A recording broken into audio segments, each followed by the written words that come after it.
tumambos. Kung mapapansin niyo po dun sa event namin ngayon, one-man show, na planes and intersection. Mga gawa ko po ay merong plane, tapos merong mga texture. Kaya tinawag po siya ng plane and intersection.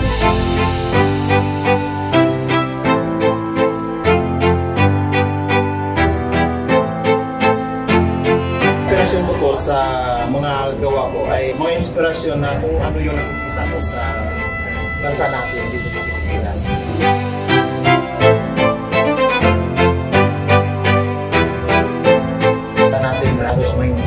Meron din naman titinda ng putas, meron din na nag-harvest ng palay, tubo, kasi yun yung nakikita ko ng karaniwan sa ating bansa.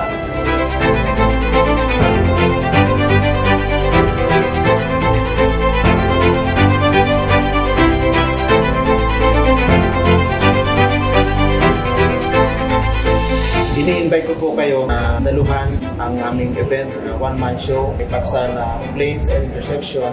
Sana po makapunta kayo bago po matapos ang exhibit namin. Maraming salamat po.